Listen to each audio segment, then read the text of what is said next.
Hello friends, ओम श्री गणेशाय नमः।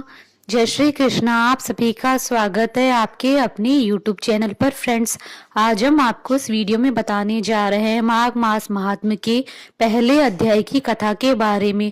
Friends, video शुरू करने से पहले आपसे रिक्वेस्ट है, अगर आप हमारे चैनल पर नए हैं और आपने अभी तक चैनल को सब्सक्राइब नहीं किया है तो प्लीज सब्सक्राइब कीजिएगा चैनल को, साथ ही प्रेस कीजिएगा बेल आइकन को, जिससे नए वीडियो से रिलेटेड नोटिफिकेशन आपको तुरंत प्राप्त हो सके।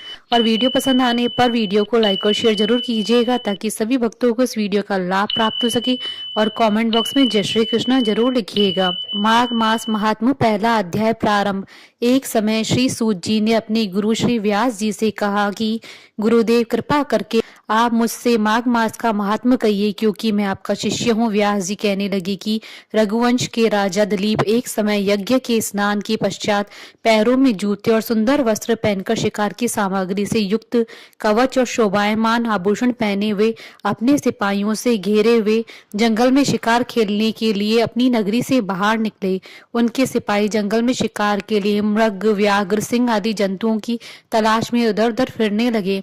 उस वन में वनस्थली अत्यंत शोभा को प्राप्त हो रही थी। कहीं कहीं मृगों के झुंड फिरते थे, कहीं गीदड़ अपना भयंकर शब्द कर रहे थे, कहीं गैंडों का समूह हाथियों के समान फिर रहा था, कहीं वृक्षों के कोटरों में बैठे हुए उल्लू अपना भयानक शब्द कर रहे थे, कहीं सिंगों के पद चिन्हों के साथ घायल मृगों के रक्त से भूमि लाल हो रही थी, कहीं दूध से भरी थनों वाली सुंदर भैंसें फिर रही थी, कहीं पर सुगंधित पुष्प, हरी भरी लताएं वन की शोभा को बढ़ा रही थी, कहीं बड़े बड़े पेड़ खड़े थे तो कहीं उन पेड़ों पर बड़े बड़े अजगर और कैंचुलियां भी पड़ी थी। उसी समय राजा के सिपाहियों के बाजे की आवाज सुनकर एक मृग वन से निकलकर भागने लगा और बड़ी बड़ी चौकड़ियां भरता हुआ आगे बढ़ा। राजा ने उसके पीछे अपना घोड़ा दौड़ाया, परंतु मृग पूरी शक्ति से भागने लगा। मृग कांटेदार वृक्षों के एक जंगल में घुसा और राजा ने भी उसके पीछे वन में प्रवेश किया, परंतु दूर जाकर मृग राजा की दृष्टि से ओझल होकर निकल गया। राजा निर्जन वन में अपने सैनिकों सहित प्यास के मारे अति दुखी हो गया। दोपहर के समय अधिक मार्ग चलने से सैनिक थक गए और घोड़े रुक गए। कुछ देर बाद राजा ने एक बड़ा भारी सुंदर सरोवर देखा, जिसके किनारों पर घने वृक्ष थे। इसका जल सज्जनों के हृदय के समान स्वच्छ और पवित्र था। सरोवर का जल लहरों से बड़ा सुंदर लगता था। जल में अनेक प्रकार के जल जंतु, मछलियां आदि स्वच्छंदता से इधर उधर फिर रही थी। दुष्टों के समान निर्दयी चित्त वाले मगरमच्छ भी थे। किसी किसी जगह लोभी के समान सिमाल भी पड़ी हुई थी। जैसे विपत्ति में पड़े हुए लोगों के दुखों को हरने वाले दानी पुरुष के समान यह सरोवर अपने जल से सबको सुखी करता था, जैसे मेघ चातक के दुख को हरता है। इस सरोवर को देखकर राजा की थकावट दूर हो गई।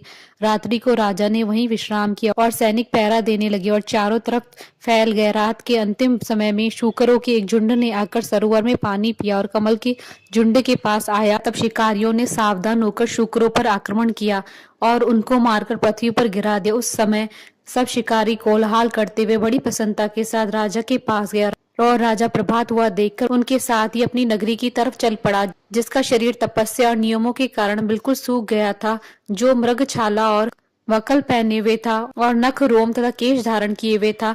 राजा ने ऐसे घोर तपस्वी को देखकर बड़े आश्चर्य से उनको प्रणाम किया और हाथ जोड़कर खड़ा हो गया। तपस्वी ने राजा से कहा कि हे राजन, इस पुण्य शुभ माघ में इस सरोवर को छोड़कर तुम यहाँ से क्यों जाने की इच्छा करते हो? तब राजा कहने लगे कि महात्मा, मैं तो माघ मास में स्नान के फल को कुछ नहीं जानता, कृपा करके आप विस्तार पूर्वक बताइए। इति श्री माघ मास महात्मा पहला अध्याय संपूर्ण। बोलिए भगवान विष्णु जी की जय, सनातन धर्म की जय। हमारे साथ इस वीडियो में अंत तक बने रहने के लिए आपका धन्यवाद। ओम श्री गणेशाय नमः। जय श्री कृष्ण।